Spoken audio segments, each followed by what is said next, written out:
Ayun o, nakakita siya isang nyug. Kusang pumatak doon sa puno. Ayun, ayun, yun, yun, yun. Oh. Meron na kaming panggata mamaya. Ang mahal ng nyug ngayon.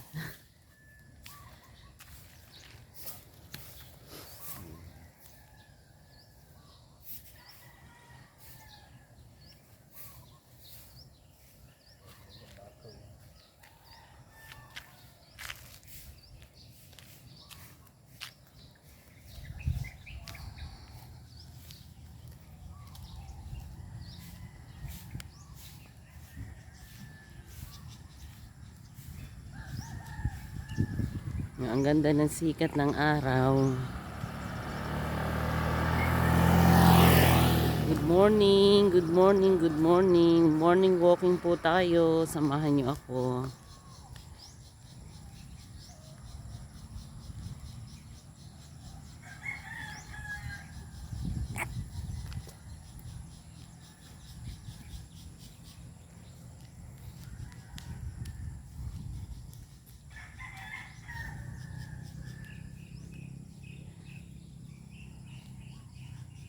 Ang simple ng buhay namin dito sa bukid. Hindi katulad sa syudad, puro building. Dito po ay puro damo.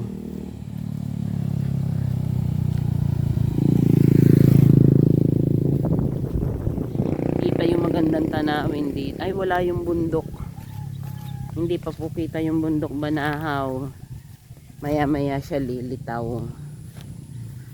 Ayan o. Ayan. Ito po yung tagiliran ng aming bahay dito.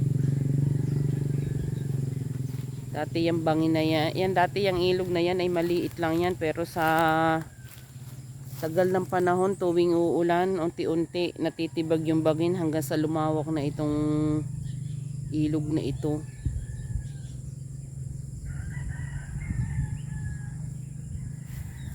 Nung ako'y maliit pa, nandun lang yan banda, yung bangin na yan. Tingnan nyo po, sa sobrang lawak na ng natibag.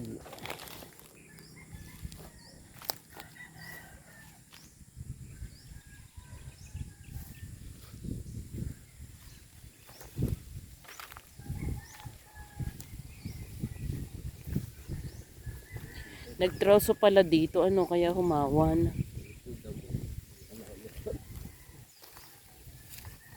Humawan o siguro pinutol yung malaking puno dito.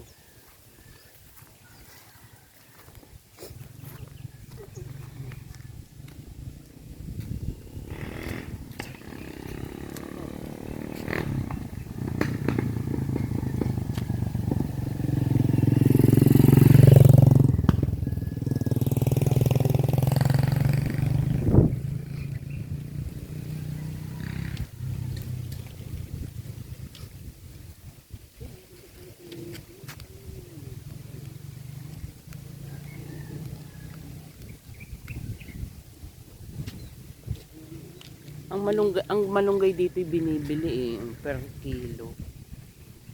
10 piso per kilo daw.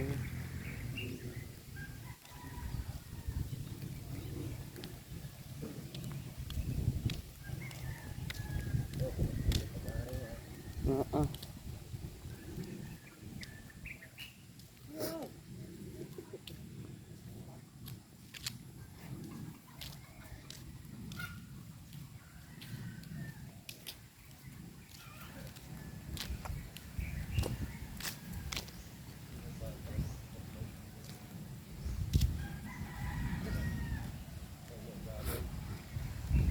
Itong ako na ito, ang tagal na nito. Maliit pa ako eh. Naandini pa. Aba, wala na. Namayapanan lahat ito. Lamberto pa. Kaya nauso ang sitio dito. Ito mo, ito yung sitio lang ni Kuya. Lahat ko na yan. Oh, wala na, namayapa na yan. Ayun, dati yung aming bahay. Ayun. Ayun oh. Yung flooring.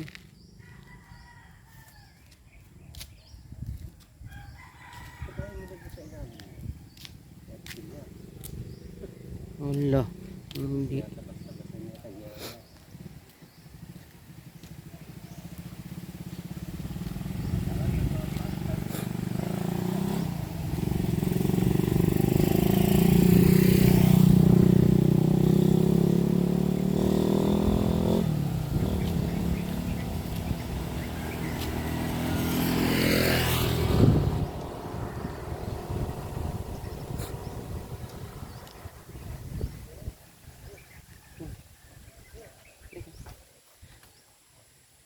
Ayan, lawak ng maisan.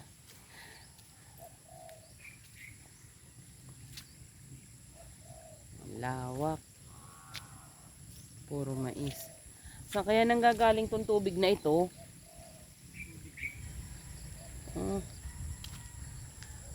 Natagas yung tubig oh. Yan oh, ang lakas ng tubig ng tagas.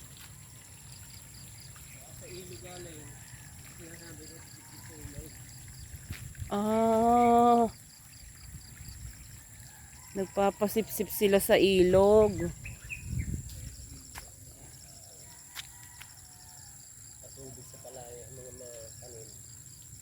Ala. Ay, sayang, bakit bakit ang laki ng tagas? Ba siguro ng motor. Ay, ina ko po, sayang ang tubig. Paano galing sa ilog?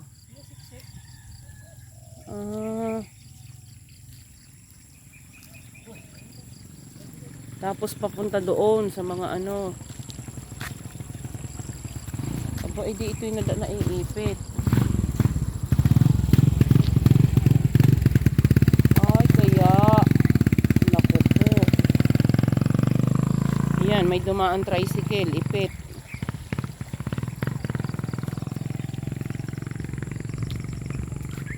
Ay, ang ganda na sikat ng araw oh.